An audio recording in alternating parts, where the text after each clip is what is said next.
to another Saturday edition of Mothers Against Addiction weekly guest speaking engagement.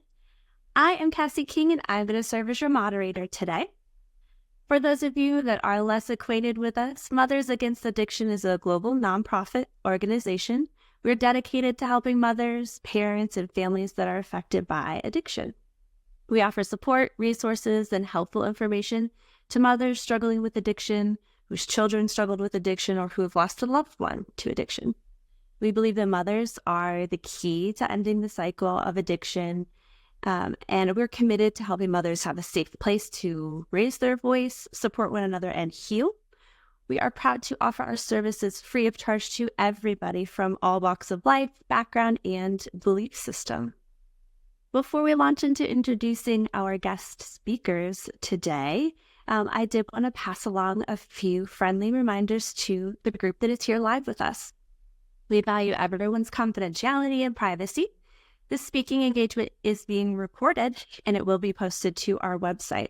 Myself, our guest speakers, and our sign language interpreter are pinned to the screen today.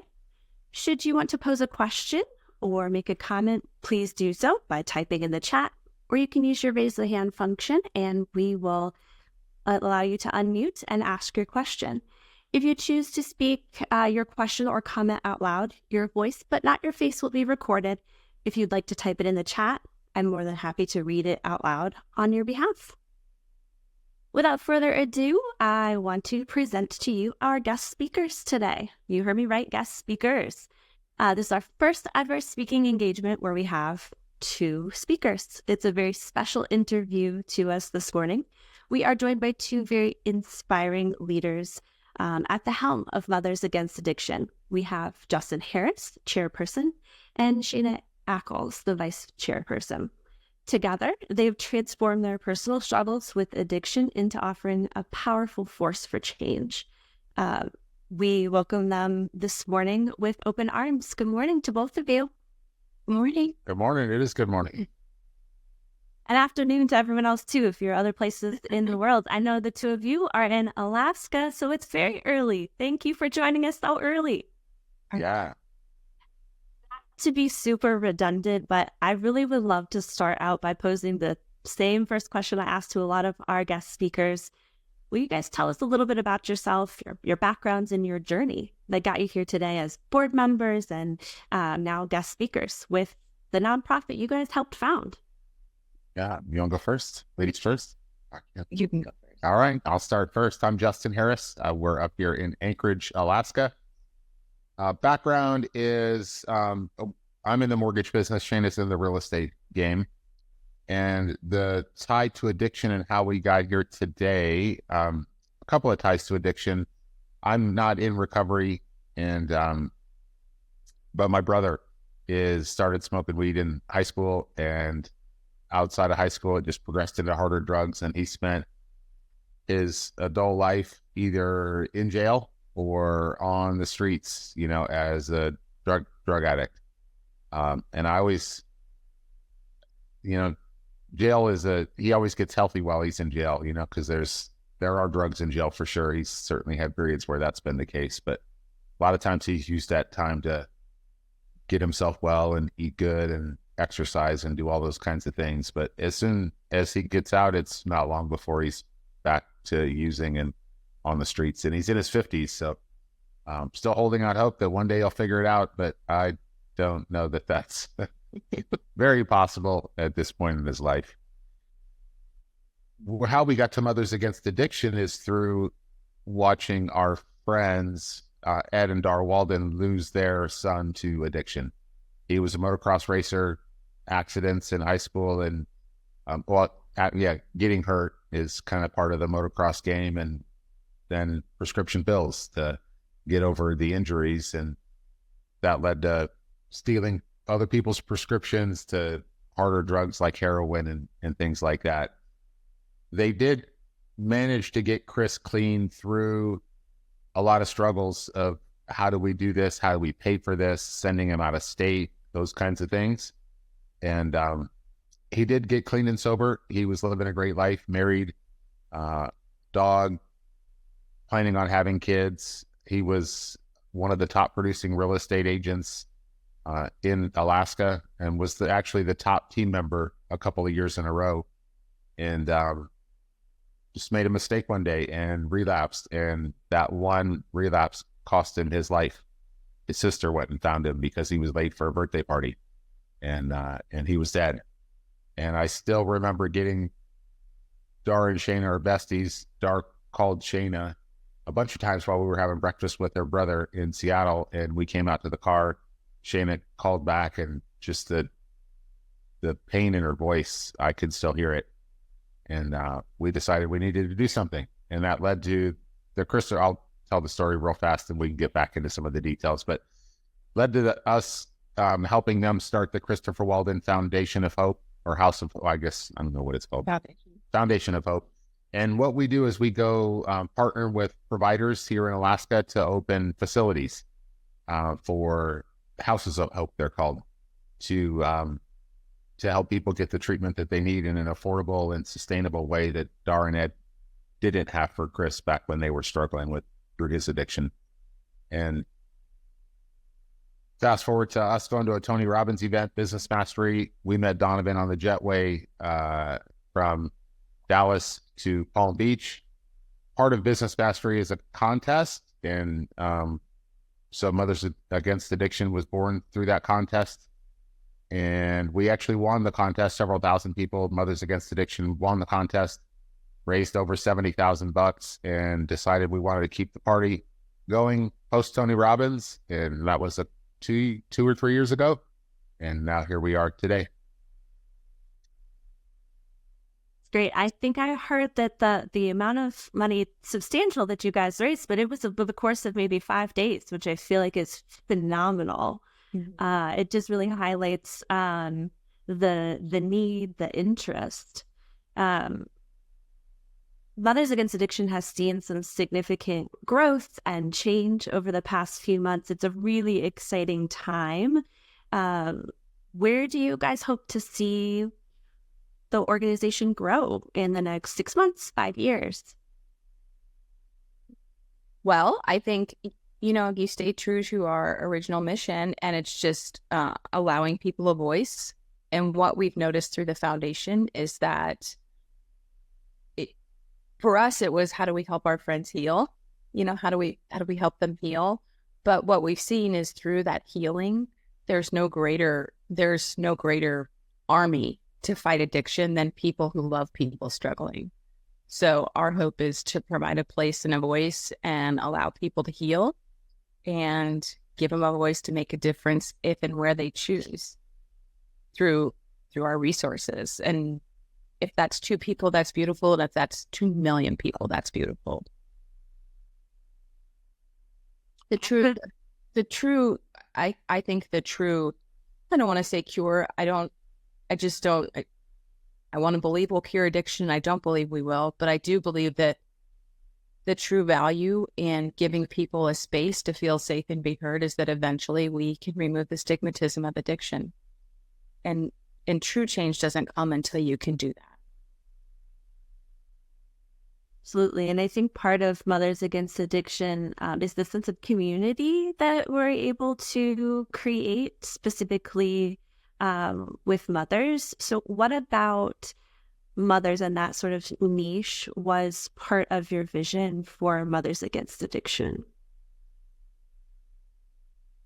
I think it just stems back to Dar. We call her the mama bear, right? She's the protective one over the family. And we live in Alaska, and there's lots of bears around here. And I see them quite often riding my bike through Kincaid or something like that. And whenever we see an animal, bears, moose, I am always quickly looking for the other one. It's not the first animal that's going to be the problem. It's the second one, because the last thing you want to be between is a mama bear or mama moose and her kid. Like you're in a bad spot if that's the situation. And so if we can get mama's resources and tools and community and get them together, that can become a pretty unstoppable force for change and for good and for all of the things that our community needs to to battle and beat this thing called addiction. Absolutely. To the mothers, the parents, the family members who might be listening right now or might be in need of services or support that Mothers Against Addiction can give, do you guys have any words of encouragement or like practical tips of advice? Yeah, I'm happy to answer that. I think, my advice, number one, is just never give up, because through our work, which for Justin and I we're here to help our friends heal. And now it's a huge part of our life, our passion everywhere. It's gone far beyond that. And my advice is you can never give up, or you can't control it. You can't fix it, but you can never give up, because we also work with and have seen, Justin does a podcast, hundreds and hundreds of people who have recovered and who are in recovery and are incredible, beautiful members of society. And so I think the one thing is don't give up, but I also know you can't control it, and that doesn't help. And I think what I've seen for Dar is getting involved in something that does make a difference, even if it's not for your child today, making a difference. And within our foundation, we have a whole troop of moms, that volunteer, that help. And I think it's being around people who understand your pain and your feeling of helplessness. So finding places where you can get involved, and just finding other moms to be with. Or it's not always about moms. There's dads, there's brothers, there's a lot of people that have the same struggle and the same pain. And it's finding others who share that pain, I think, makes you feel normal. It's been my experience. And, banding with this troop of women that I get to hang out with. And never give up, because there's always a possibility. Always. Anything to add? I would just add that always love and never give up, but also hold it real loose, because it's not up to us, as bad as we want it for our loved ones that are struggling with addiction. Until they want help, until they're willing to change, there's literally nothing we can do but just continue to love them with boundaries, though. I know with my brother, I've had to put firm boundaries in place. I love him, but he can't come in my house. He doesn't live here anymore, but he would steal from me all the time. And it's not him, it's his addiction. He wants drugs more than he wants love or relationship or things like that. So just hold it loosely, and you never know. My brother's 52, and I hope one day he'll change. But until then, I need to keep him, I need to keep my boundaries up and things like, and there's certainly been periods of his life where he has been welcome in my home. But when he's on drugs, I love you, but no. I think what both of you were saying rings really true for a lot of our audience, that sense of trying to navigate those relationships and those boundaries can be really difficult, and it can lead to some feelings of isolation or like hopelessness in the middle of this battle to support your loved ones. Are there anything you want to speak to relating to the healing process that you have for that experience? Oh, yeah. I think there's a lot of words around this. I think the biggest challenge that we face when I grew up with, my mother was an alcoholic and left when I was 13. And what that did was, over all the years, leave me with this feeling of, one, not being loved, and two, being very, very, feel deserted. Right. And then you get angry. And I think the healing process for me has been learning to forgive and learning to love people, truly love people. But that has to start with yourself. You have to first forgive yourself. And to me, that was, as humans and as people who love, we put so much on ourselves. And if you can't forgive yourself, if you don't learn to forgive yourself, you'll never learn to forgive another. And truly. And that sounds so easy. And it's been years and years and years of work. But I mean, that's my true belief in healing from anything, and in being able to place boundaries and being able to make a difference is you have to learn to forgive yourself and love yourself and understand that it's not you. It's an addiction. It's not about you.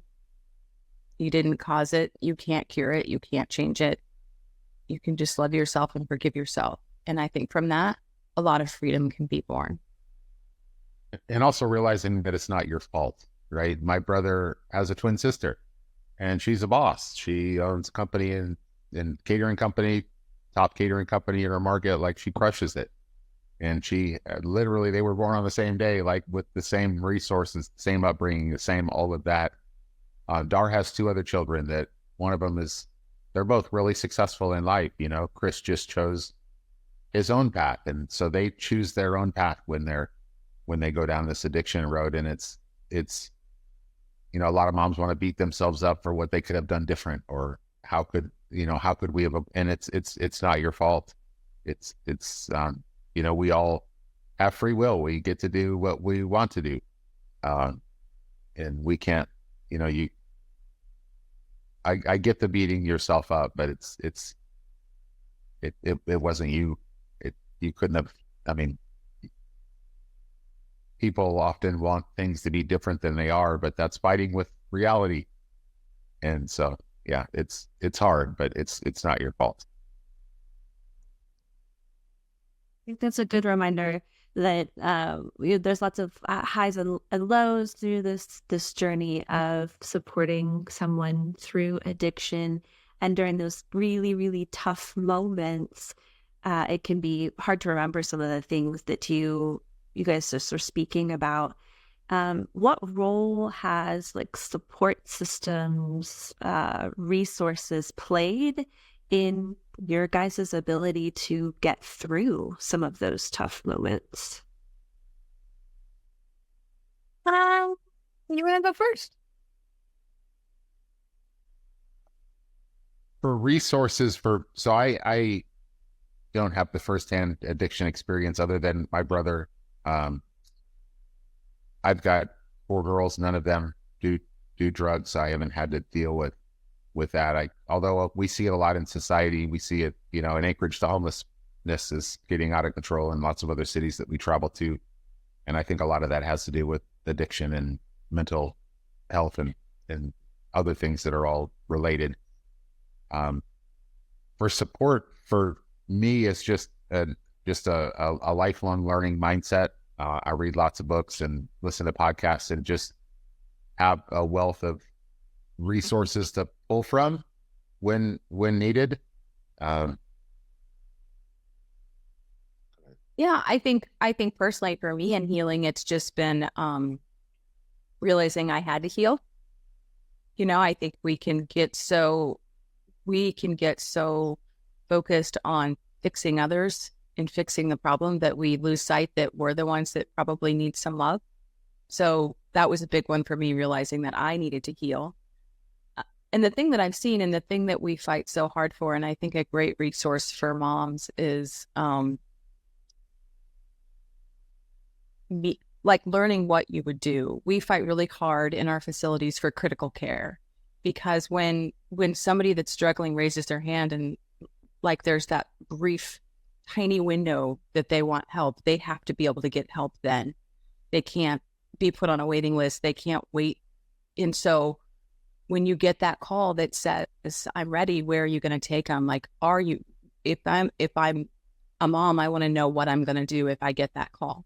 And so being prepared ahead of time and building those relationships and understanding, we get Dar handles that part of the foundation, and she gets so many calls from people that say, I need help right now, and they don't know where to go. And luckily Dar knows how to, you know, we have places and people they can call, but I think that's the number one resource that will help you feel not helpless if you ever get that opportunity, is how can you get them help immediately? And then again, resources for healing and coping is just surrounding yourself with people that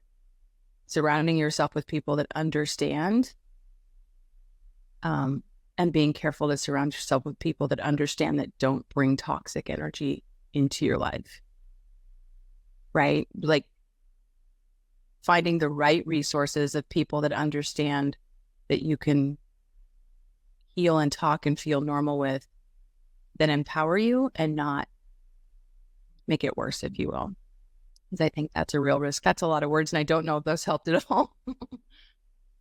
No, I think that speaks to just the importance of starting the conversation and making those connections, finding that sense of community that you can lean on for support. I know the two of you are very active, very busy people, going on lots of adventures. I'm sure it's probably a lot hobby or personal interest, but coming from a perspective, like me personally, from mental health, or looking at that from an addictions perspective, that's a form of self-care, of something we can do to help ourselves, being physically active and doing things that we enjoy.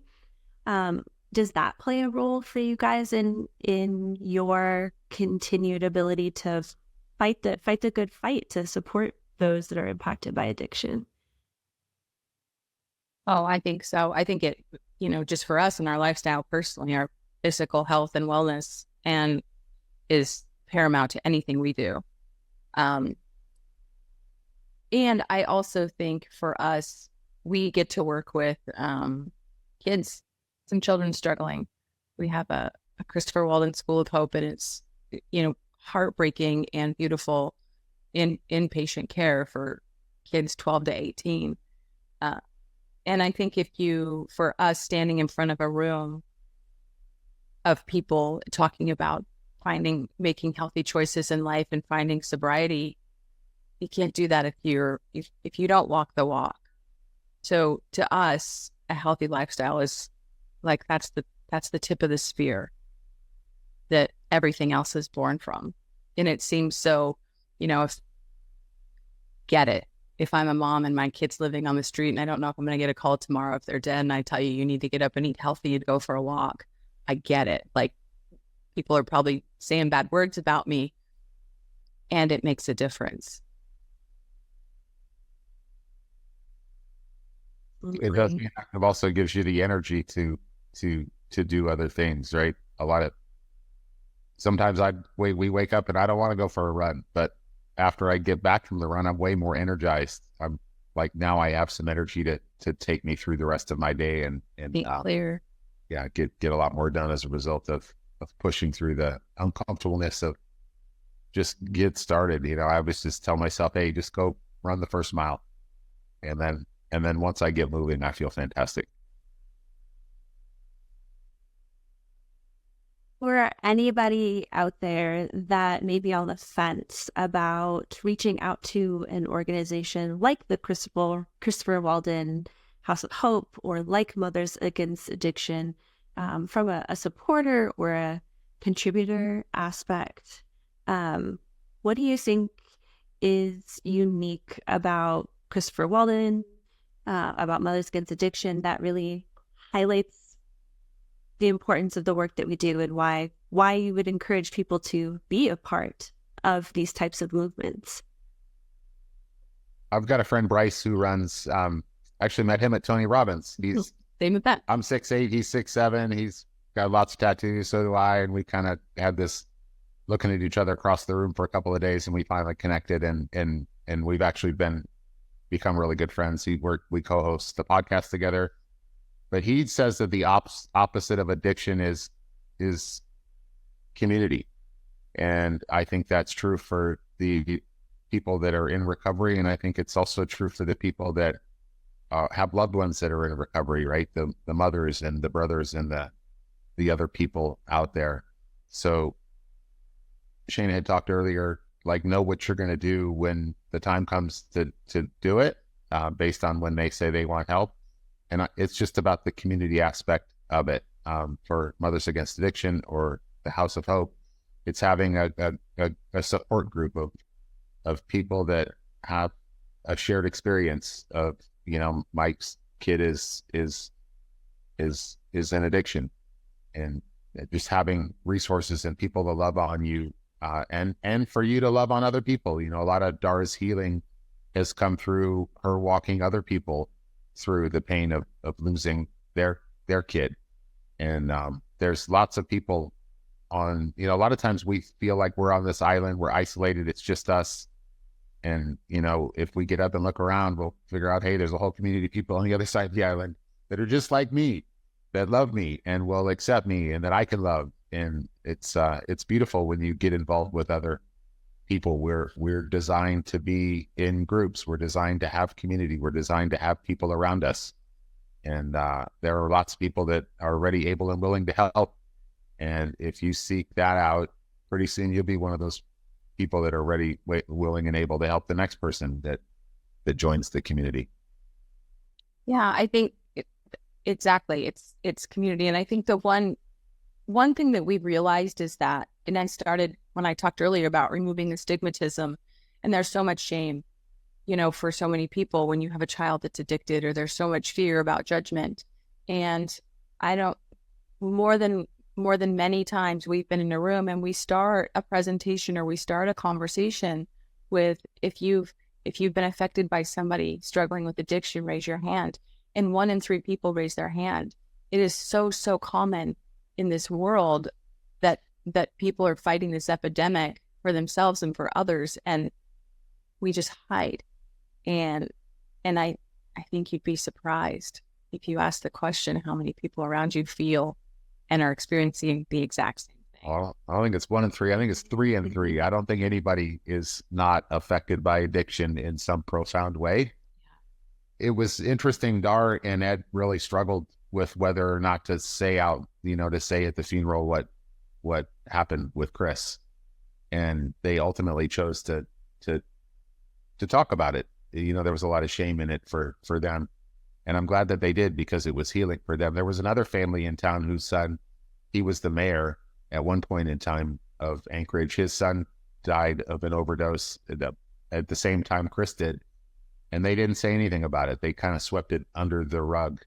But, you know, when you read the obituaries and there's a 30-year-old kid that just died and they don't say what it was, you know, it happens a lot where people just they want to sweep it under the rug and not mention it.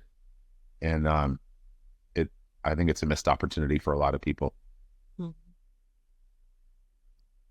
For someone out there that may not know how to broach that conversation, do you have any tips for how to bring that up in a sensitive, supportive way? I always do it on stage in front of hundreds of people. You know, that would be a huge struggle, right? You don't just walk up to people and say, hey, I think you'll start to find your community in. It can start as small as finding an organization, finding calling a local inpatient. I think most local inpatient facilities have outpatient and have support groups. Just starting there, starting with that, starting with your church. If you're a member of a church, there's support groups everywhere calling, and you'll find one group, and from that you'll find your people, right? You might not go to that group forever. From that you'll find your people. Or if you have a platform and you're brave, use it, because you'll find it. Or potentially even go on. I mean, walking up to somebody or calling somebody can be a bit scary because it's personal. You know, they know who you are. But there's a lot of online resources as well where you can be more anonymous, just to kind of feel it out, to see, try it on for size. Hey, is this something that I want to do without really exposing yourself? I mean, at some point in time, I think it behooves you to expose yourself and be vulnerable, but that can be a pretty big, scary first step. So there's anonymous ways to do it as well, just to try community on for size and see if it's you know, until you find the one that's gonna benefit you the most. Like this call. That's why we love this, like this, and what all of you do for the Mothers Against Addiction, is because this is a step. This is a community.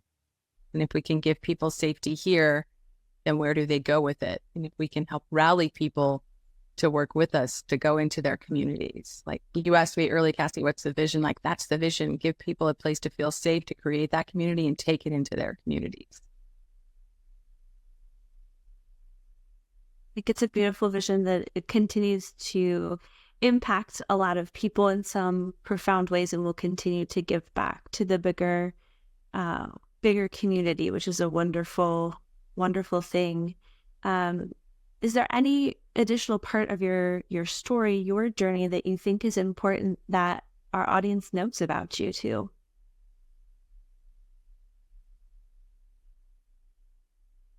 I think one thing that came to mind when I was filling out the form to do this last night was a huge part of this call is to help people understand how to find community and how to find support. But I think the other part of it is helping people find peace within themselves. And, my mom left when I was 13 and I was, almost 50 years old before I decided that maybe I had some trauma from that. And through lots of years and lots of work and lots of forgiveness, I learned that it wasn't about me. And a few weeks ago, we had a friend up and learning about each other, one of Justin's friends that I had never met or hadn't spent much time with. And we were talking about my mom, and she immediately said, gosh, how could she do that? You launch into this anger for your friend. And I just said, God, I used to think about it that way. And now I think, what pain must she have been in that was her only choice to leave her family? And that's true forgiveness. And when you can find that in your heart truly, to see that it's not about you and people are doing the very best they can with what they have, that just gives you so much freedom. And so it's not an easy road, and I had it easy. And so, but I do believe that healing has to start here. Absolutely. Justin, do you have any similar perspective switch? Shana, that's a huge perspective switch, right? Going from, anger and feeling like how this is impacting me to refocusing on what the other person must have been through and how much struggle and pain they were also experiencing at the same time. That's a huge mindset shift. Justin, are there anything similar for you? Yeah, it's a lot of times when people are in pain about their loved one being addicted or things, they're focused on them and their needs internally. They're focused on self. And if you can turn that focus outward, Shana said it, one of the things I believe is people are always doing the best they can with what they have. And sometimes people's best just sucks, but it's their best. And I also, so one of my primary questions is what don't I know? What's going on with this person that I don't know that's leading them to make these choices? And that shifts the perspective of from me outward. And usually it opens up options and opportunities and other allows things to happen instead of being stuck within myself. We have another question in the chat. In your view, what steps should our society take to increase awareness and education about addiction, particularly in supporting families and preventing stigma? That's a great question. It's definitely a need.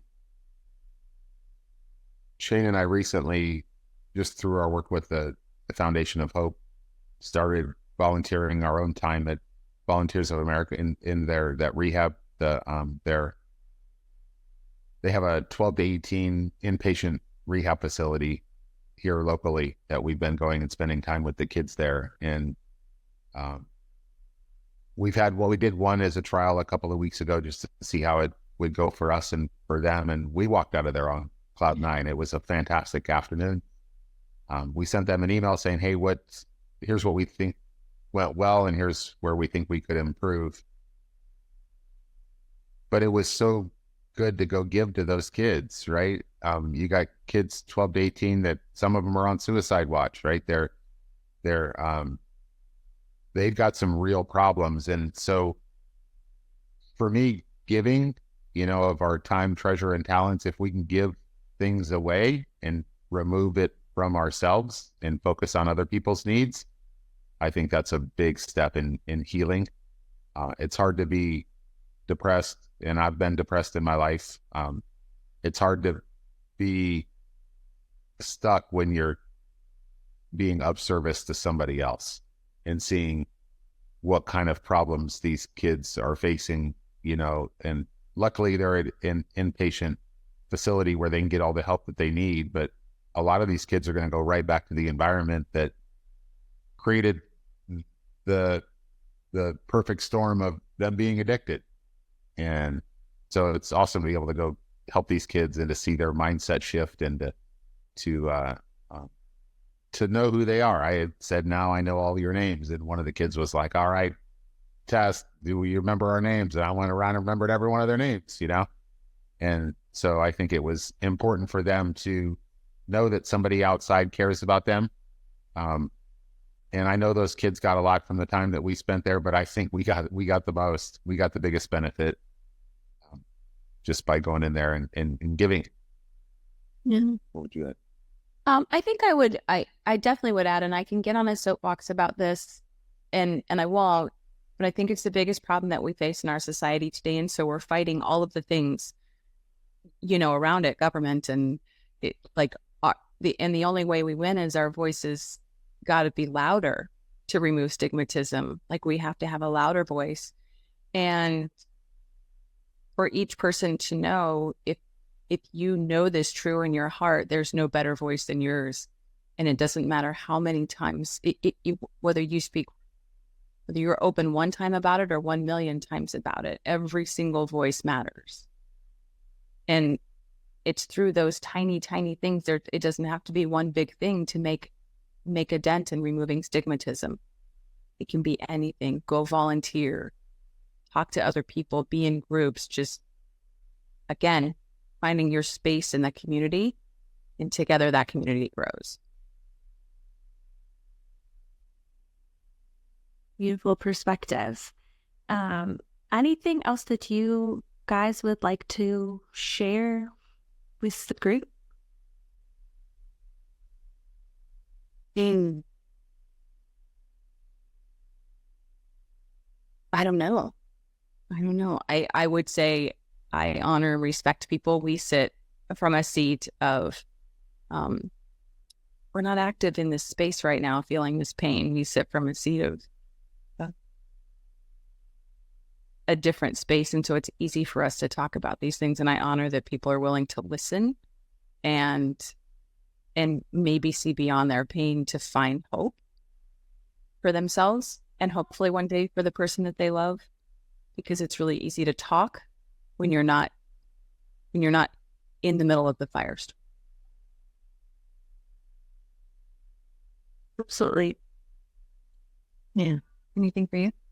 Just, you don't have to be great to get started, but you got to get started to be great. And Shana talked about, it doesn't have to be a big thing. The way people get to big things is they start with small things, and it builds from there and compounds over time. So yeah, just take the next step. You don't have to worry about what it looks like 10 steps from now, but the next step, reaching out for help, raising your hand, I need help. That's such a great perspective. I think, the foundation of hope was born at a dinner. We're eating salads with our friends 1 month after their son died. And Dar said, I've always thought of this. And we said, okay, we're doing that. We're going to go build a house. And from that, this mission was born, and we had no idea what it looks like. But to date, we've opened 56 beds in Alaska, and we've sponsored a school, and now we work with children. And then this was born, and we found people to join our mission here that creates a different way of sharing a voice. Justin started a podcast. Now we volunteer with kids. It's like all that started because we were at a dinner with our friend that said, I think I've always wanted to do this.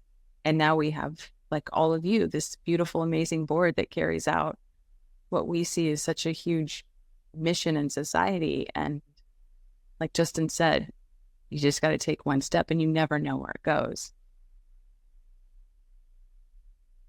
You guys have any recommendations for people that may be going through the grief process during some of these struggles?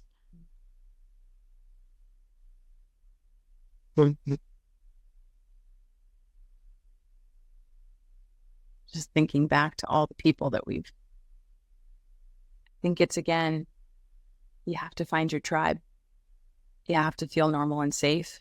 And it's hard to say you're going to feel normal if you've lost someone you love, because I know how hard people fight for the people they love. And it's a feeling, thank God, I don't truly understand. But I think you have to find your safe zone. You have to find your people where you can be safe and vulnerable. If you try and do it by yourself, I won't say it can't, but I think I think you're better off with a community.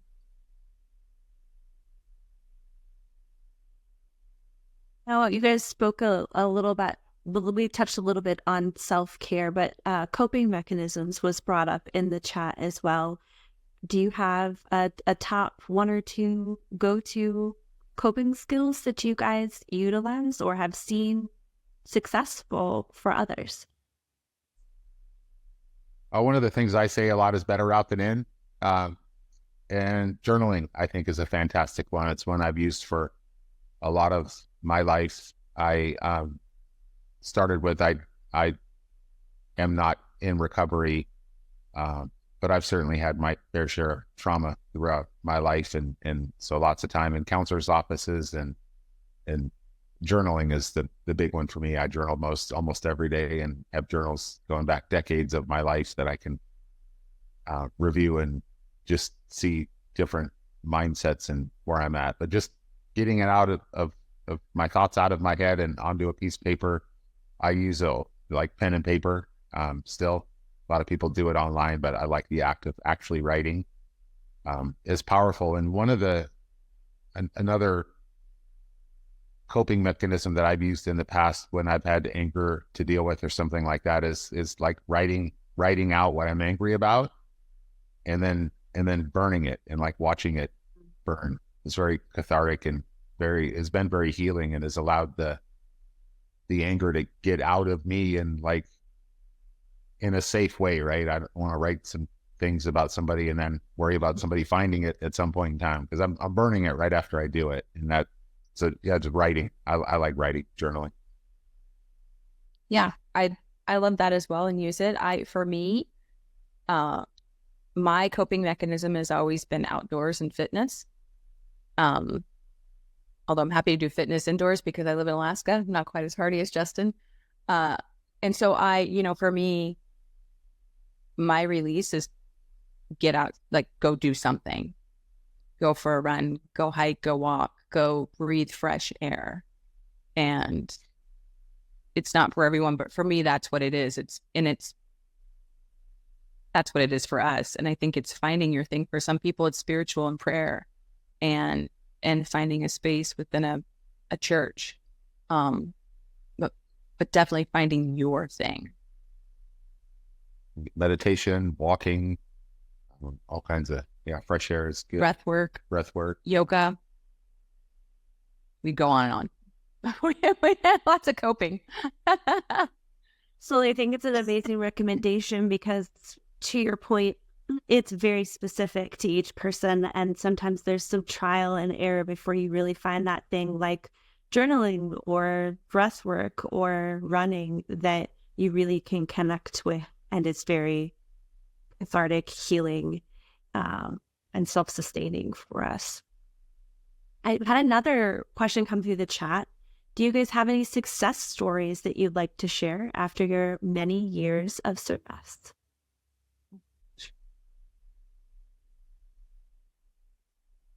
Man, I mean, there are other stories, right?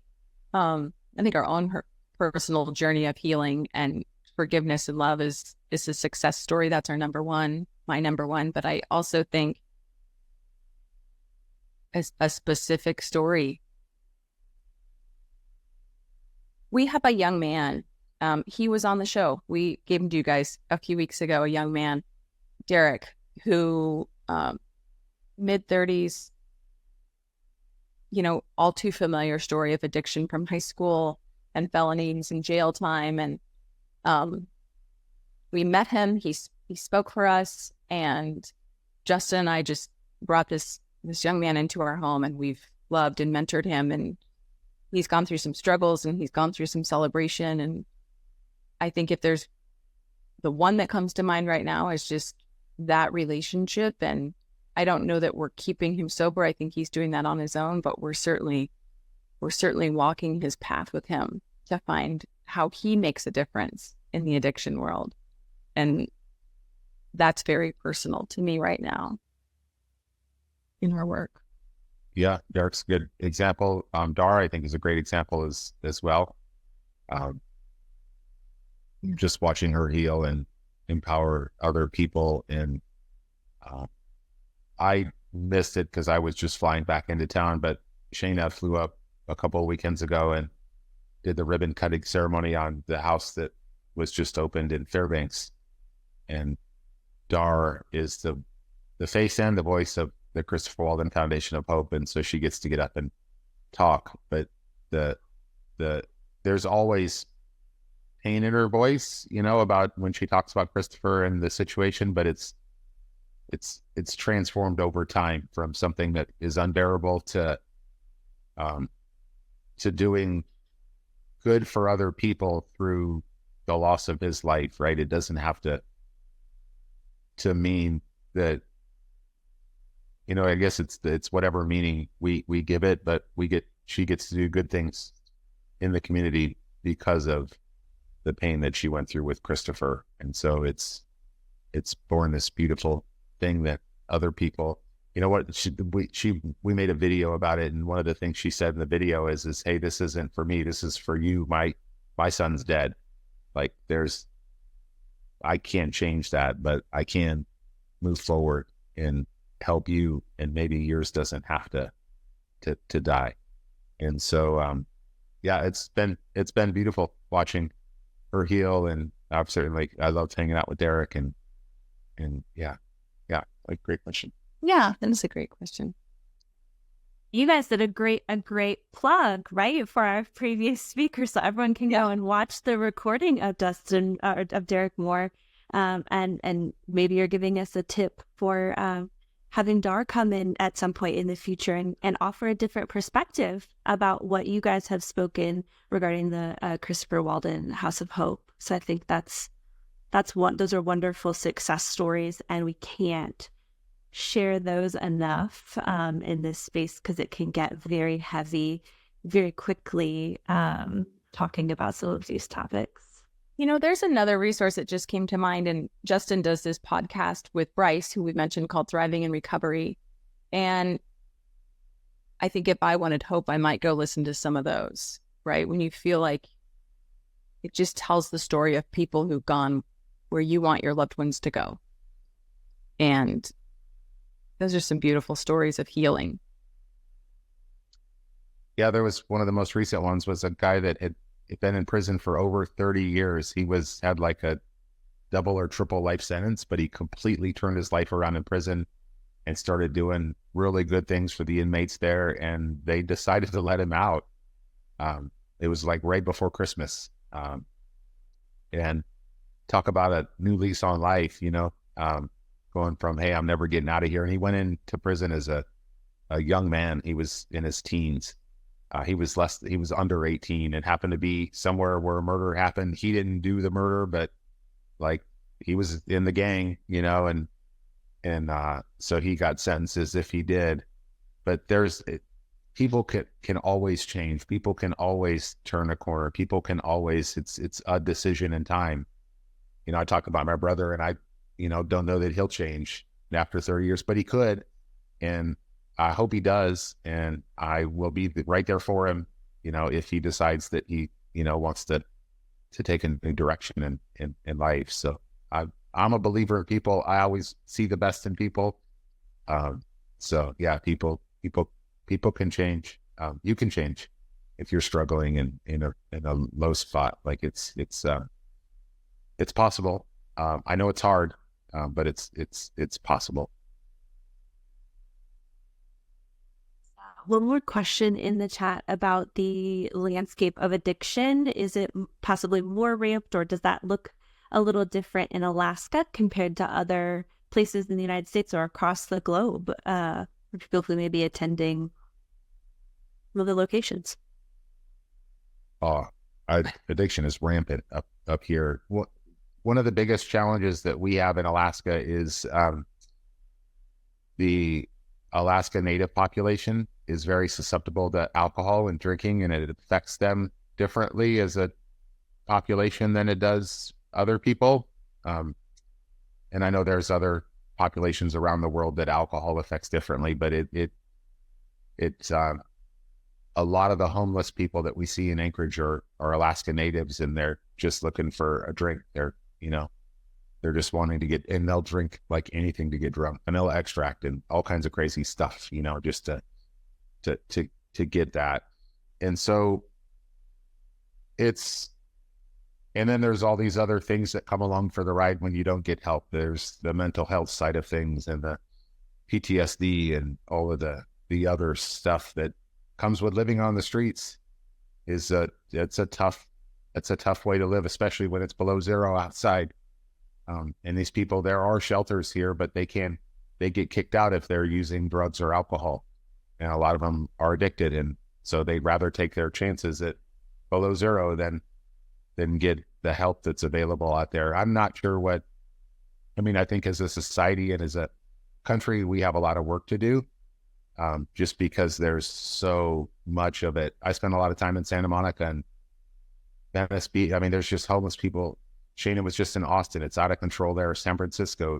I don't even like going to Seattle anymore because there's so many homeless people on the streets and using heroin and all of the stuff right downtown. It's not safe. I think the statistics are for any given drug or addiction or overdose, we're always top 5. Alaska's just always top 5. I don't know what makes that different. I think the thing that affects us most is if you live in a place like California or Washington or Texas, you can avoid it, right? I go to visit friends and you never see homeless, but if you go to the city where we typically hang out if we're traveling, that's where, in the cities, in the convention districts and downtown. So I think the unique thing about Alaska is we don't have segregation of areas where we can avoid it, right? Like you cannot go to that part of Seattle and you cannot go to that part of Austin if you choose. And in Alaska, we don't have that part. It's everywhere. It's just, that's the way our landscape is. So it's a little more in our face, which I also think lends to, if you live in a community where you can avoid it, then you can pretend it doesn't exist. You can hide from it. And that's a big, that's good for people trying to live life without being surrounded in danger, but that's not good for really addressing the problem in our societies. So we are wrapping up our time together. Any final words you would like to share?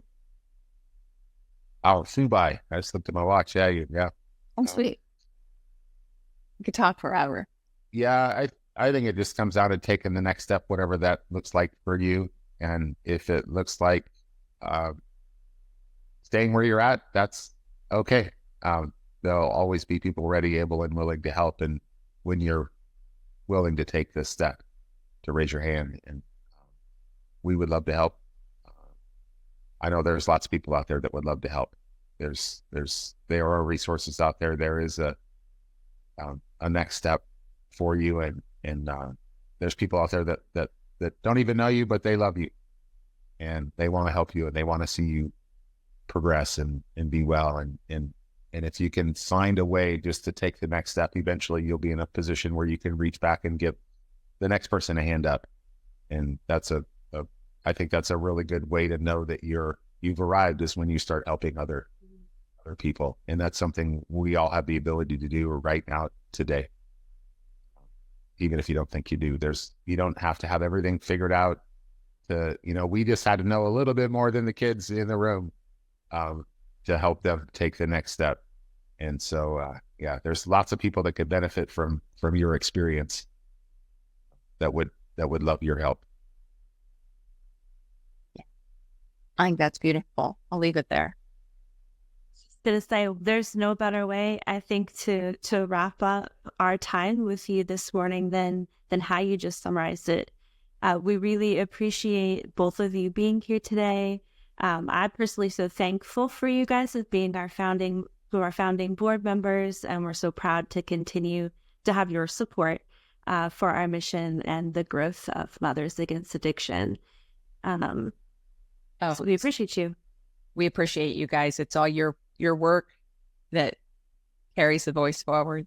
Takes a village for sure. Yeah, it's fun. Donovan was on the ground floor, everything, and Larissa as well with her smiling face over there. Yeah, I love seeing all the new people that have come on board, including you, Cassie, to lend your skills. You and Eva have been instrumental. And then I love providing resources and help for people. There's lots of people out there that need it in the space. Yeah. Thanks for joining us. Absolutely. We do appreciate everyone for joining us, and we hope that everyone can continue the conversation, keep it going. It doesn't stop here with this hour. Please check out our website. If you feel compelled to donate time or money, we would be grateful. But we just are announcing our new book club, so we will be starting that up next month. Our first round will be this coming month on the 7th of September. So moving forward, we're going to have that monthly book club, 2 p.m. Central Time, first Saturday of the month. You can find all the information on our website. The first book is called Beyond Addiction by Jeffrey Foote and Carrie Wilkins. Books aren't for you. That's okay. We've got other stuff. We have this guest speaking engagement every Saturday, 10 a.m. Central Standard Time. Monday nights at 7 p.m. We have a Mother's Share as well. So please continue that conversation in those platforms. But we also have lots of participation on our website, the forum, that you can continue to have the conversation and work on creating that sense of community. Last quick plug for everybody. We do have a chat in the survey. We do all of this for you guys as the audience, and we want to continue to provide guest speakers, programming, resources that are meaningful to you. Your voice is very important and honored here. So please take a second and fill that out for us so we can continue to grow in the direction that you are asking for, needing for, and interested in. But that wraps up our hour this morning. I appreciate everyone being here. Have a wonderful rest of your Saturday, and we will see all of you soon.